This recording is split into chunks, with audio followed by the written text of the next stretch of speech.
Bismillahirrahmanirrahim. Assalamualaikum dan salam sejahtera saya ucapkan.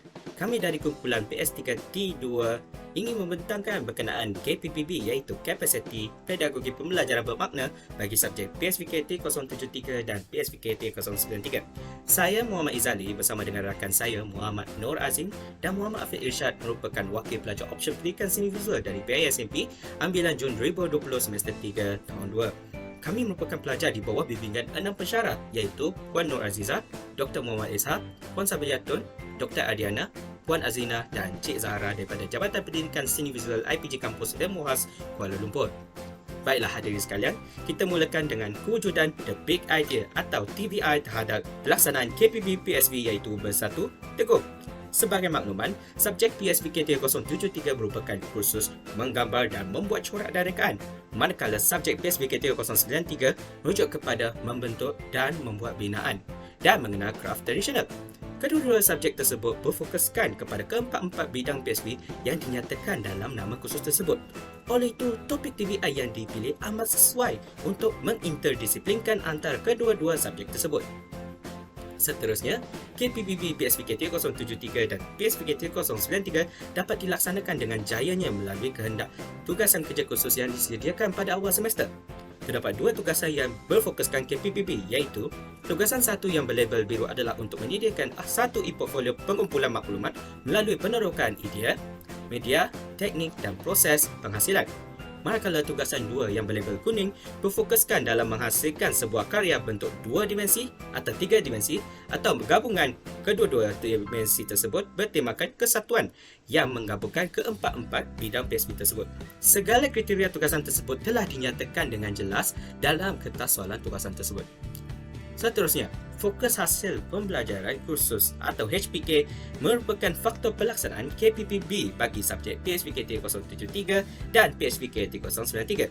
Secara sipitas lalu, HPK berlabelkan kuning berfokuskan kepada tugasan 2 iaitu penghasilan produk, manakala HPK berlabelkan biru berfokuskan kepada tugasan 1 iaitu e-portfolio. Seterusnya kita melihat kepada pengetahuan ataupun konsep di dalam subjek PSVK 3073. Yang pertama, banding beza kegiatan-kegiatan dalam dua bidang iaitu bidang menggambar dan bidang membuat corak dan rekaan. Seterusnya yang kedua, kita melihat kepada olahan, alat dan bahan dalam penggunaan media.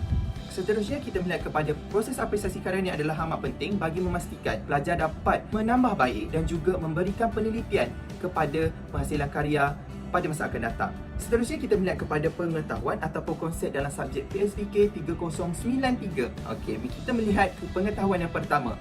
Kegiatan-kegiatan di dalam bidang membentuk dan membuat binaan dan juga mengenal kraf tradisional.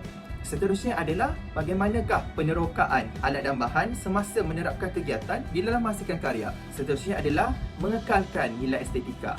Seterusnya kita melihat kepada kemahiran di dalam subjek PSVK 3073. Yang pertama adalah menghuraikan kegiatan-kegiatan yang ada di dalam kedua-dua bidang di dalam subjek ini. Yang kedua adalah menganalisis penerokan alat dan bahan.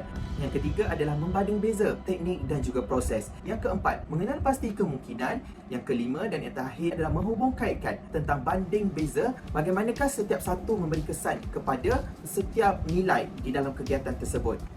Kita melihat pula kepada kemahiran di dalam subjek PSVK 3093. Yang mana yang pertama kita melihat juga perkara yang sama iaitu menguraikan kegiatan yang mempunyai perbezaan yang ketara antara satu sama lain. Seterusnya ianya adalah kita melihat kepada kemahiran menjelaskan banding beza setiap satu kegiatan yang digunakan di dalam menghasilkan karya. Yang ketiga, menganalisis penerokan alat dan bahan ini ianya lebih menjurus kepada proses penghasilan. Seterusnya yang keempat adalah menilai struktur dan juga reka bentuk untuk memastikan kekukuhan dan juga kestabilan. Dan yang terakhir yang kelima, merumuskan ini ia lebih kepada menerapkan nilai estetika di dalam menghasilkan karya tersebut. Seterusnya adalah essential question ataupun EQ. Yang pertama adalah apakah yang dimaksudkan dengan bersatu teguh yang dinyatakan di dalam The Big Idea untuk KPBB bagi PSVK 3073 dan juga PSVK 3093. Seterusnya yang kedua adalah bagaimanakah hendak menerapkan keempat-empat elemen bidang PSV di dalam satu penghasilan karya. Yang ketiga, apakah elemen yang dititikberatkan dalam menghasilkan karya untuk memastikan keempat-empat bidang itu dapat direalisasikan dalam penghasilan karya. kita melihat kepada kekuatan KPPB, PSBK 3073 dan juga PSBK 3093.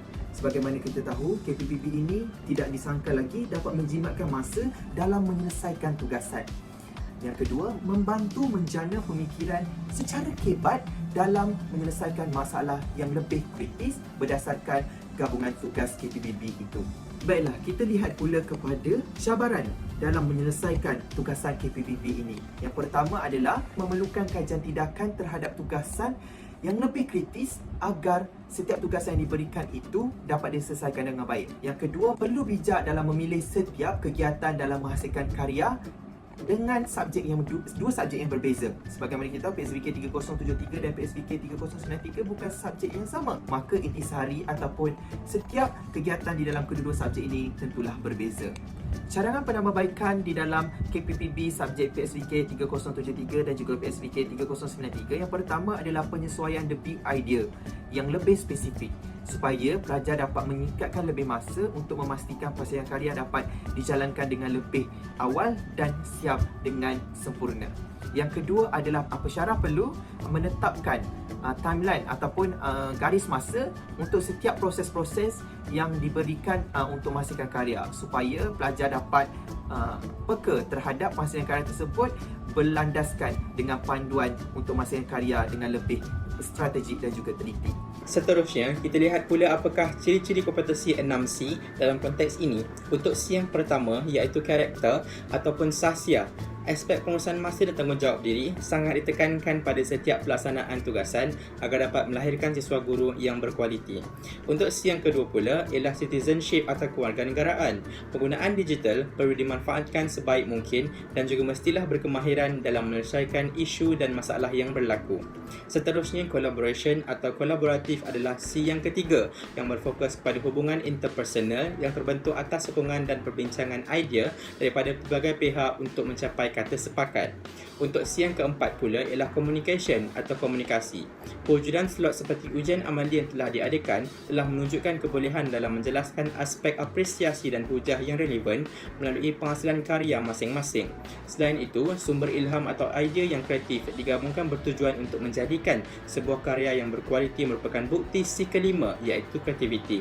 Untuk C yang terakhir pula iaitu critical thinking atau pemikiran kritis ini jelas menunjukkan keupayaan memperoleh dan menjana sumber idea yang berkait dengan the big idea seperti dalam tugasan tersebut. Baiklah, untuk bahagian seterusnya ialah kerangka kerja 3E iaitu merupakan sebuah kerangka untuk mengukur penggunaan alat digital diintegrasikan dalam PDPC.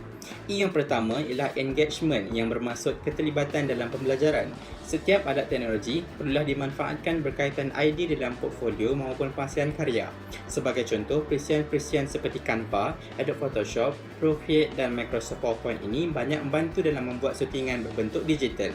Seterusnya, yang kedua pula ialah enhancement iaitu peningkatan keberhasilan pembelajaran.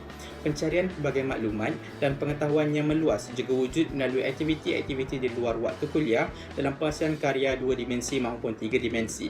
Contohnya seperti terlibat kembara seni visual Melaka dan menghadiri Hari Kraf Kebangsaan 2022. Yang ketiga pula ialah extension yang bermaksud keberhasilan pembelajaran lanjutan. Ini bertujuan untuk menghubungkaitkan pengalaman sedia ada dengan kehidupan seharian melalui kemahiran-kemahiran tertentu semasa menghasilkan karya. Misalnya kemahiran memotong papan, membatu simen dan banyak lagi. Seterusnya, model 3R juga tidak akan dilupakan iaitu yang pertama ialah rigor yang merujuk pada kontinen pengetahuan. Teknik penghasilan karya 2 dimensi dan 3 dimensi dapat diterapkan dengan baik dengan adanya gabungan kemahiran yang diaplikasikan berpandukan setiap aktiviti mengikut bidang-bidang PSV. Seterusnya ialah relevance yang menjurus kepada kontinen aplikasi. Pengaplikasian kemahiran teknologi maklumat dan komunikasi TMK dengan pelbagai fungsi telah dimanfaatkan sebaiknya dalam penghasilan, contohnya e-portfolio. Relationship pula memberi fokus kepada pembentukan hubungan antara pihak. Dalam konteks ini, hubungan siswa guru menjadi lebih erat dengan pensyarah dengan wujudnya perbincangan dan pertukaran idea yang berkait dengan tugasan yang diberikan. Pada pendapat saya, pelaksanaan KPPB mampu menjana pemikiran yang kritis, kreatif dan juga inovatif. Selain itu, KPPB ini juga akan meningkatkan kemahiran kolaboratif dan akan mencapah kepada pemikiran yang lebih holistik. Bagi saya, KPPB PSP dapat membina penerimaan dengan lebih terbuka serta lebih tinggi. Sekian itu sahaja daripada kumpulan kami. Terima kasih.